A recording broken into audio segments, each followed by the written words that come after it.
sehat? Alhamdulillah sehat, Pak. Semoga semuanya dalam keadaan sehat ya. Agar apa yang kita pelajari hari ini, materi yang akan saya sampaikan hari ini bisa dapat tersampaikan dengan baik gitu ya. Oke, sebelum memulai pembelajaran seperti biasa ya, boleh Yudo mohon dipimpin doa terlebih dahulu. Baik semuanya, untuk mulai pelajaran kita pada siang ini kita doa. Bila nanti doa dimulai.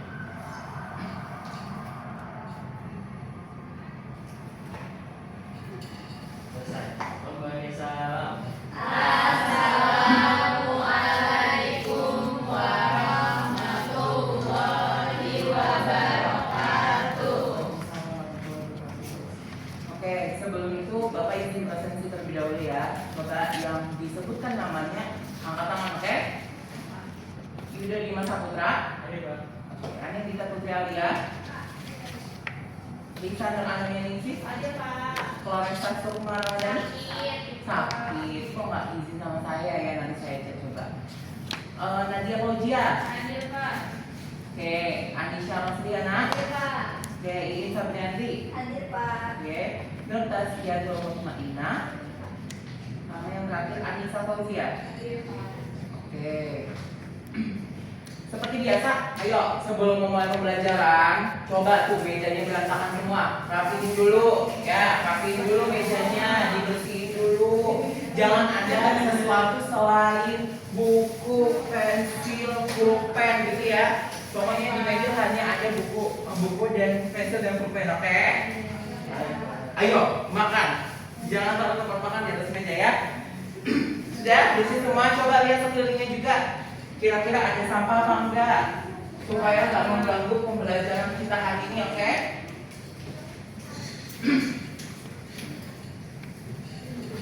Oke, sebentar ya Bapak Afan.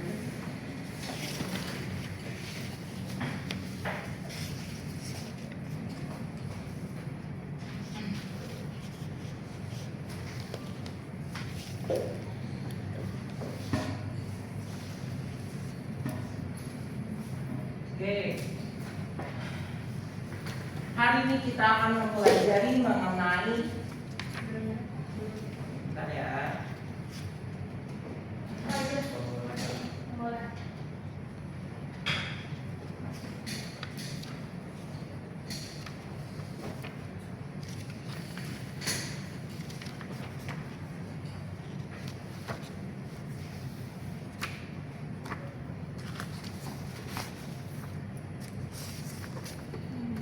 Coba sambil menunggu ya di sini. Sebelum kita memasuki ke inti pembelajaran hari ini, jadi hari ini kita akan belajar mengenai konsep kesebangunan. Nah, sebelum kita mempelajari tentang kesebangunan ini, coba masih ingat nggak mengenai rasio atau perbandingan? Ada yang masih ingat? Apa itu rasio? Masih apa? Coba. Proses membandingkan dua besaran gitu ya, atau lebih gitu kan ya. Oke, kita mulai dulu ke slide selanjutnya. Nah, sebelum kita memulai ke inti pembelajaran hari ini mengenai konsep kesebangunan, di sini kita akan pelajari terlebih dahulu apa sih rasio, apa sih perbandingan kan gitu ya. Kita mau mengulas kembali apa itu perbandingan. Nah, perbandingan seperti yang kata Ani tadi benar, anak Bapak pintar, yaitu membedakan atau membandingkan dua benda yang berbeda gitu atau lebih gitu kan ya. Misalkan di sini ada apel, ada anggur. Apakah kedua buah ini sama? Iya. Kalau Bapak tanya perbandingan antara apel dan anggur berapa?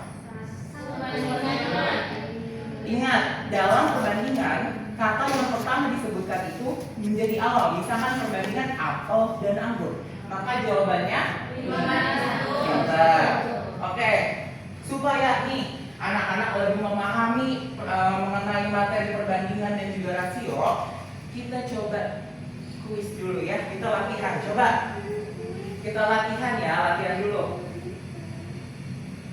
Boleh untuk bantu di depan, Ani kita Putri Alia, boleh ini maju ke depan ya.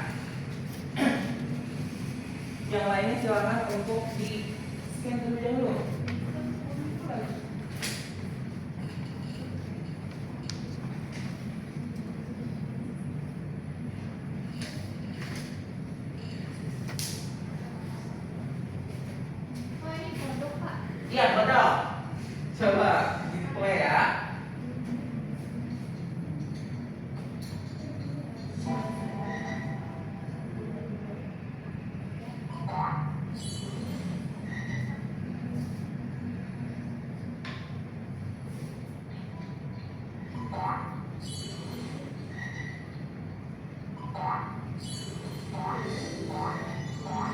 Yang lain mengejar barat.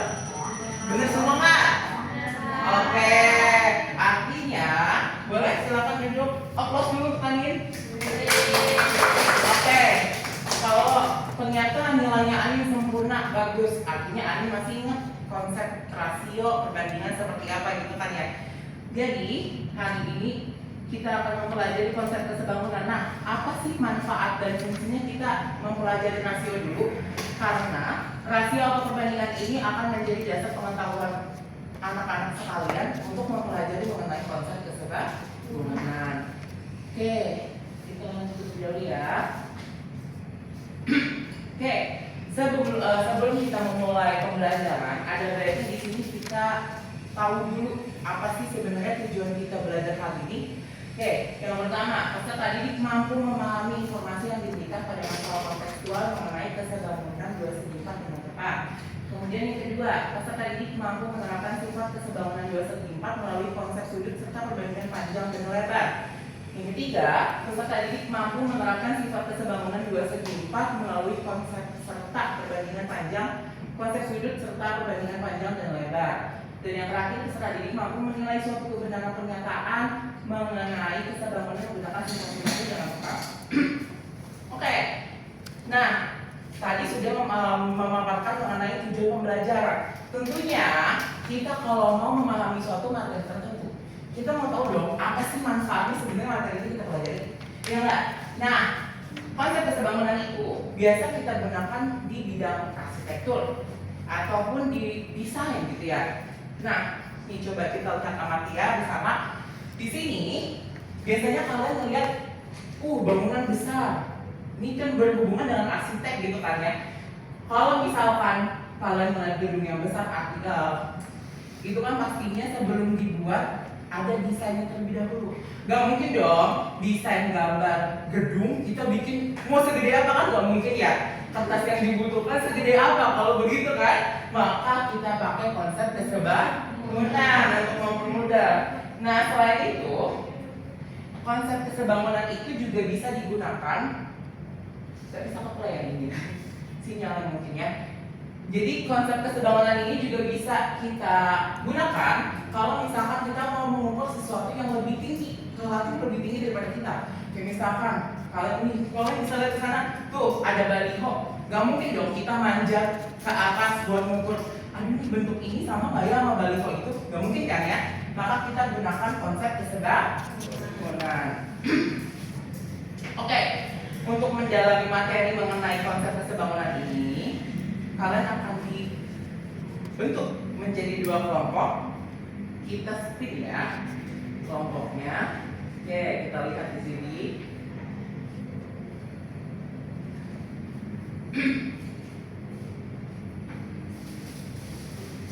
Oke, silakan sesuaikan dengan kelompoknya. Itu satu, Bastia. Kenapa? Boleh di sini kelompok satu, kelompok dua di sini. Ayo cepat, silakan ayo. Yuk.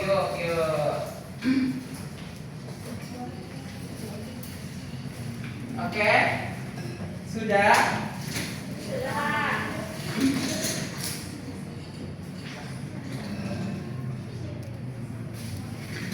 Oke, akan membagikan sama PP-nya ya. Sama-sama. Oke, sebelum itu sudah semuanya ya dapat KPD? Sudah sesuai kan duduknya ini? Oke. Nah sebelum itu coba tolong perhatikan. Oke, kita belajar ya konsep kesebangunan. Oke, sekarang Bapak tanya, dua bentuk ini sama? Sama. Tapi kalau misalkan Bapak tanya, ini sebangun apa enggak? Ayo, bisa nggak menyatakan ini sebangun apa enggak? Nggak tahu ya, karena kita nggak tahu panjangnya berapa, lebarnya berapa. Maka perlu adanya konsep kesebangunan biar tahu ini sebenarnya sama apa enggak ya? Gitu, oke? Oke, silakan coba dibuka terlebih dahulu pada kegiatan yang pertama, yaitu di orientasi masalah. Boleh Risa dibacakan permasalahannya di orientasi masalah? Berdiri boleh, biar semua tahu, ya semua orang tahu. Orientasi masalahnya, Raisa diminta oleh guru untuk membuat 2 poster dengan proporsi yang sama yang akan dipajang pada mading sekolah. Raisa berniat membuat desain poster berbentuk persegi panjang dengan sudut 90 derajat. Ukuran panjang dan lebar dibuat berbeda menyesuaikan dengan bentuk mading. Nah, di sini ada gambarnya, gambar posternya. Nah, setelah kedua poster tersebut jadi, teman Raisa mengatakan bahwa bentuknya belum proporsi karena panjang dan lebar berbeda, walau nilai semua sudutnya itu 90 derajat. Sehingga Raisa tuh jadi ragu untuk memberikannya kepada guru. Apakah pernyataan yang disampaikan teman Raisa itu benar? Maka selidikilah. Oke. Tadi permintaannya adalah menyelidiki suatu orientasi masalah yang diberikan gitu kan ya. Jadi kita akan memahami konsep kesebangunan melalui masalah-masalah yang terjadi di kehidupan sehari-hari seperti yang tadi saya sampaikan gitu ya. Nah, di orientasi masalah itu kan ada bagian apa informasi yang kalian ketahui. Coba informasi yang kalian ketahui itu apa maksudnya? Ayo. Apa ya Pak? Saya bingung maksud dari seluruh informasinya juga. Oke, tadi kan banyak informasinya ya. Nah, kita tidak menuliskan seluruh informasi yang ada di LKPD. Enggak semua ditulisin. Tapi informasi yang menjadi kunci permasalahannya itu apa? Kayak panjang lebarnya. Iya, pintar Anissa. Oke, silakan dikerjakan terlebih dahulu ya untuk kegiatan orientasi masalahnya. Oke.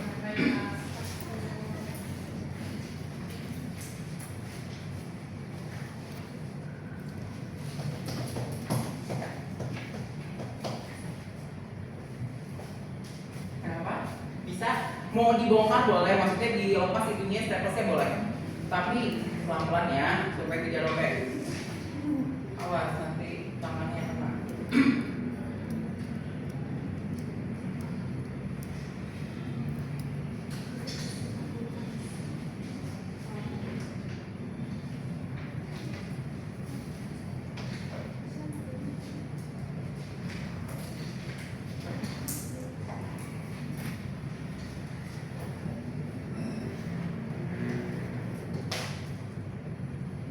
Gimana udah selesai orientasi masalahnya semua tulis?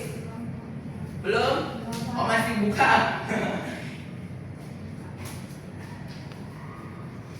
Hati-hati ya tapi ya.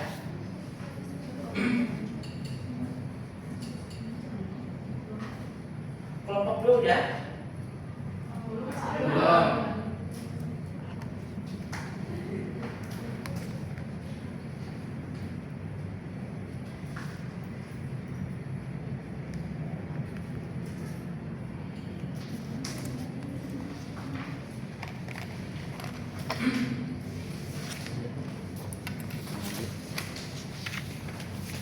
Ada kesulitan nggak?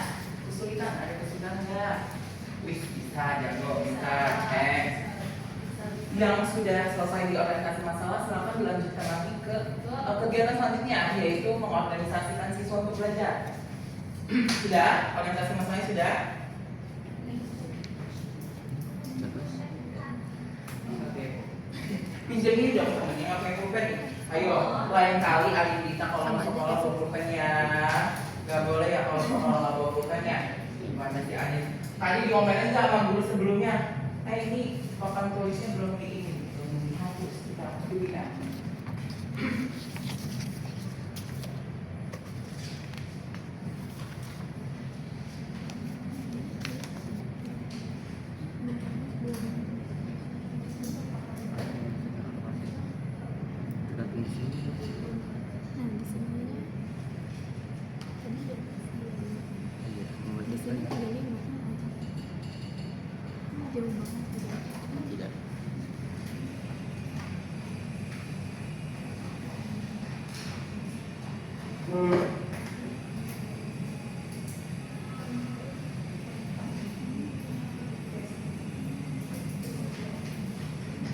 Sudah? Kegiatan mengorganisasikan siswanya sudah? Sudah? Belum?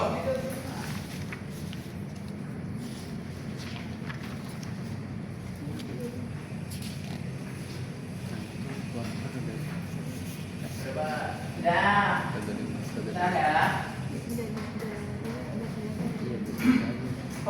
sudah? Oke, silakan coba dilanjutkan ke lampak sebelumnya. Ya, selanjutnya yang ini. Oh, ini. Ya. Coba isikan di situ kan ada tabel ya. Coba diisikan tabelnya. Apakah ada kesulitan? Oh, belum. Kamu belum selesai. Oke.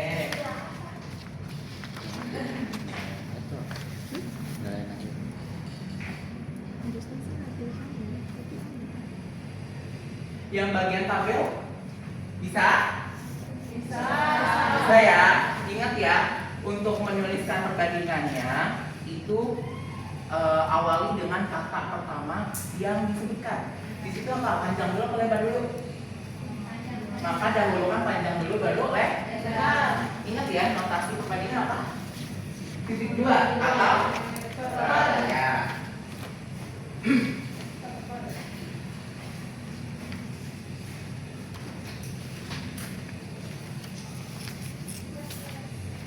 Sudah? Kelompok 1 sudah, kelompok 2 belum? Belum.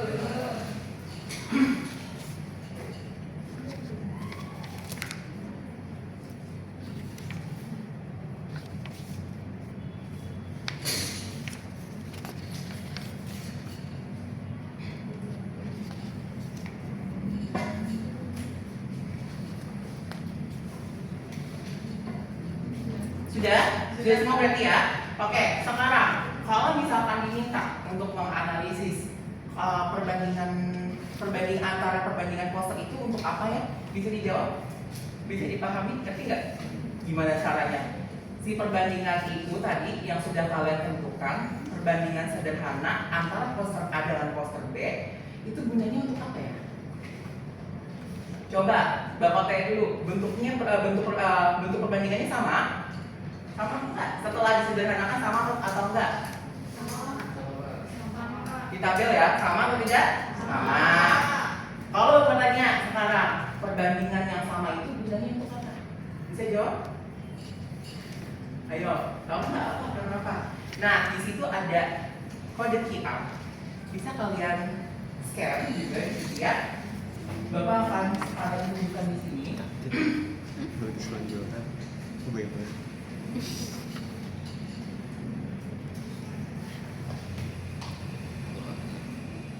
Nah, oke. Ketika kalian sudah scan kode tadi, itu akan masuk ke dalam Canva seperti ini. Sama nggak? Sudah dicoba belum? Coba satu kelompok. Oke. Nah, ada yang sudah ya. Nah, di sini kan ada poster A, terus ada poster B, ada poster C, tambahan poster C. Ini adalah untuk melihat. Tadi kan poster A ternyata sama ya perbandingannya dengan poster B. Sekarang kita coba ya. Ukuran kertas ini, kertas yang di Canva ini ukurannya adalah 24 dikali 16. Sehingga misalkan kita mau menyesuaikan dia dengan kertasnya, bisa nggak ya kira-kira? Apakah terpotong? Bisa nggak? Bisa. Sekarang coba yang ini, yang 12 kali 8. Kalau kita lihat panjang dan lebarnya kan beda ya. Tapi bisa nggak kalau kalian coba? Bisa? Nah, sekarang yang satu lagi, ketika perbandingannya berbeda. Nggak bisa. Nah, artinya apa yang kalian ini? Apa yang kalian dapat analisis coba? Apa? Ayo. Ketika perbandingannya sama, dia bisa nggak terpotong, gitu kan ya? Nggak perlu dipaksa, bentuknya tidak berubah. Ayo, gimana jadinya? Berarti ketika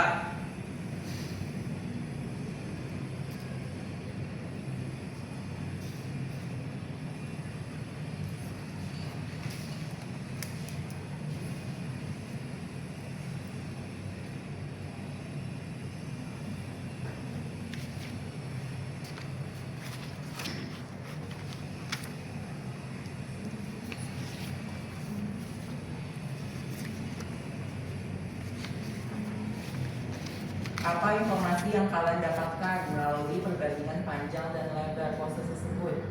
Berarti apa? Panjangnya harus sama, Sama. lebarnya harus sama. Berarti perbandingannya harus sama nggak?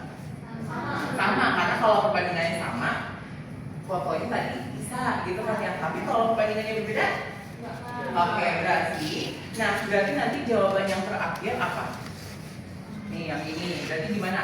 Sehingga berdasarkan jawaban di atas, poster dikatakan memiliki bentuk yang proporsi jika Perbandingannya sama. Terus? Panjang dan lebarnya sama. Oke, terus kalian amati pada masalah yang disajikan. Di situ kan ada sudut. Ya, sudutnya sama kan? Iya. Nah, berarti sudutnya harus bersesuaian juga kan? Iya. Kalau dia misalkan bentuknya segitiga dengan persegi panjang apakah sama? Nah, berarti nggak bisa ya. Berarti tadi apa? Jika perbandingannya sama antara panjang dan lebarnya, sudutnya juga harus sama. Nah, itu disebutkan sebagai sifat-sifat kesebangunan.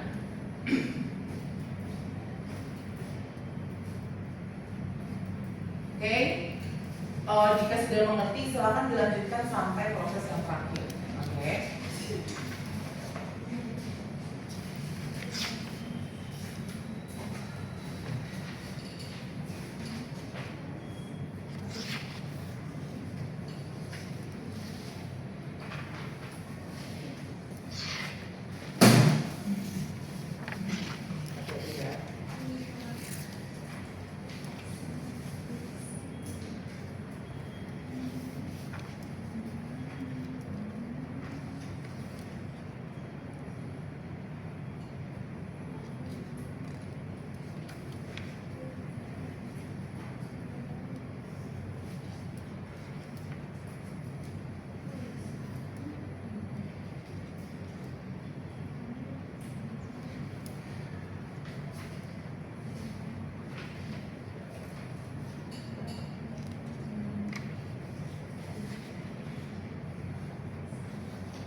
Sudah? Sudah selesai belum?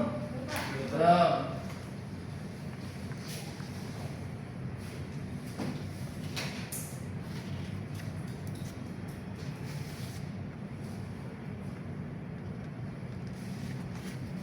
Ada kesulitan?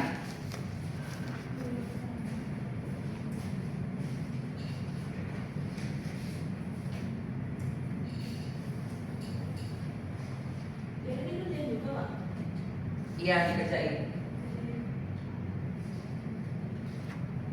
Ya, oke.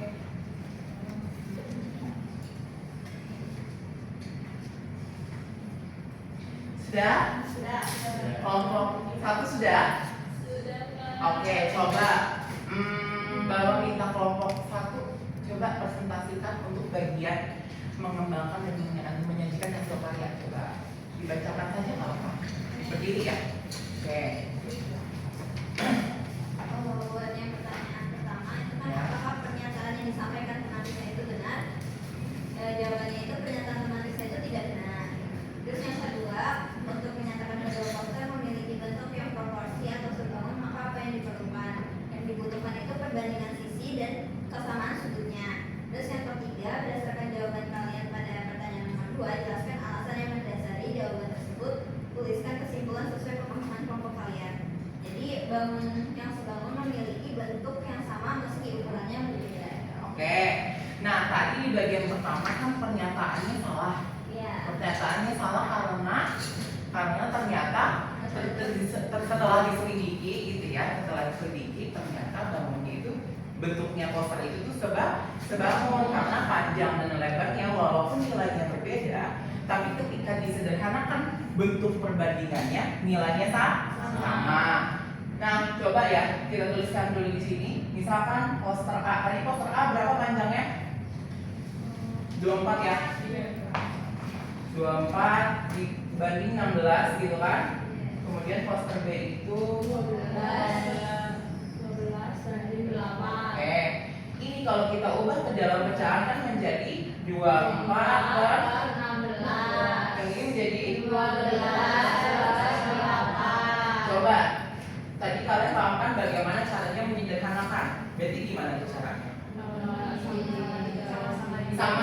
dibagi dengan nilai yang sama gitu. Misalkan ini mau kita bagi dengan 2, maka 16 juga harus kita bagi dengan 2. Kira-kira supaya dia paling sederhana, maka dibagi berapa? Dibagi 4. Coba dibagi 4 berapa? 6. 4. Apakah ini masih bisa? Belum. Masih bisa dibagi berapa lagi? 2. Sama-sama dibagi 2. Makanya menjadi berapa? 3. Kemudian yang ini apakah bisa disederhanakan juga? Bisa. Dibagi berapa kira-kira? 4. Berapa ini jadinya? 3 per 2. Oke. Sama. Sama kan ya perbandingannya. Nah, artinya 4 ini menjadi 4 ini jadi kan 4 ya, pokoknya yang ini itu menjadi skalanya. Sekarang gini, kalau pertanyaannya adalah 12 per 8, apakah 12 per 8 ini bisa kita ubah menjadi 24 per 16? Bisa. Dikali berapa? Kali 2. 2. Nah, 2 itu disebutkan sebagai skala. Nah, coba kita buktikan ya, kita validasi ya dengan menggunakan GeoGebra. Apakah benar?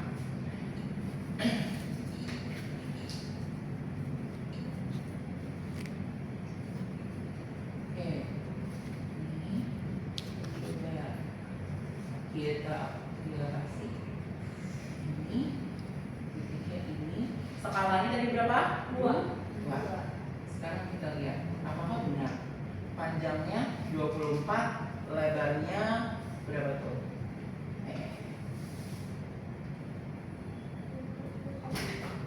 Panjangnya 24, lebarnya jadi berapa? 16. Sama nggak? Sama yang di saat? Sama. Maka sesuai ya gitu ya, terbukti gitu kan ya.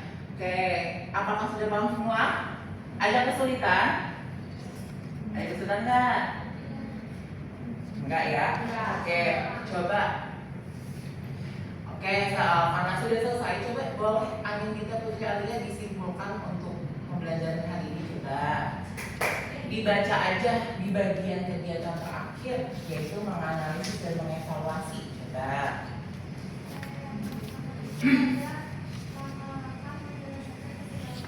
Yang kenceng ya, ini nggak kedengeran suaranya. Teman-teman mah kedengeran? Enggak kan? Coba kencengin ya, angin kita.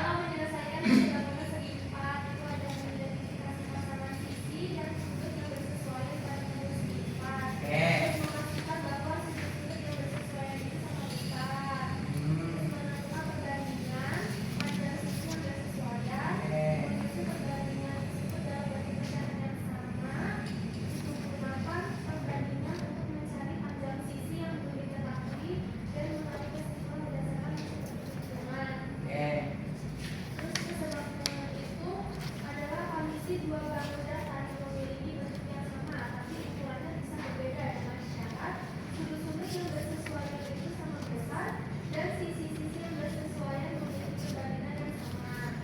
Terus ada juga sifat-sifat kesebangunan, yaitu adalah sudut-sudut yang bersesuaian sama besar. Yang kedua, perbandingan panjang sisi-sisi yang bersesuaian sama, panjang lebar yang sama. Dan yang ketiga, bentuk kedua bangunnya sama meskipun ukurannya berbeda. Bentar ya, ini ya. Fokus dulu untuk Anin boleh? Nah, benar ya, yang disampaikan oleh Anin. Jadi kesimpulannya adalah kesebangunan itu merupakan dua bangunan datar yang memiliki panjang sisi bersesuaian. Tadi ya kan, apa langkah-langkahnya? Tadi kita mulai dengan identifikasi masalah, ya informasi yang menjadi kunci apa sih, gitu kan ya? Panjangnya berapa, lebarnya berapa, terus sudutnya berapa. Kemudian diimplementasikan ke dalam tabel supaya terrealisasikan, tergambarkan gitu kan bentuknya. Habis itu apa? Menentukan perbandingan sisi-sisi yang bersesuaian gitu ya. Oke, nah sifat-sifatnya apa? Artinya tadi, artinya jika suatu bentuk ingin kita katakan, dua bentuk ingin kita katakan sebagai sebangun, maka perbandingan sisinya harus bersesuaian antara panjang dan lebar. Sudutnya juga harus bersesuaian ya, dan bentuknya juga harus sama. Kalau bentuknya nggak sama, apakah kita bisa menyatakan dia sebangun? Iya. Oke, terima kasih sudah selesai belajar kita hari ini. Alhamdulillah. Coba dari pembelajaran yang sudah kita lakukan, bagian manakah yang terasa sulit? Adakah yang terasa sulit? Yakin tidak ada yang terasa sulit? Coba ada kak? Gak ada ya berarti ya? Oke, berarti aman, gampang ya. Dari 1 sampai 10, kira-kira berapa tingkat kesulitannya? 0, gampang banget ya. Harus 100 ya. Oke, berarti gampang ya. Oke. Nah, kemudian dari pembelajaran yang tadi sudah dipaparkan, kira-kira anak-anak sukanya belajar yang kayak gimana? Apakah belajar dengan metode visual itu sudah sesuai? Oke, berarti lebih suka yang visualisasi, ada gambarnya gitu kan ya? Oke. Oke. Ada kode.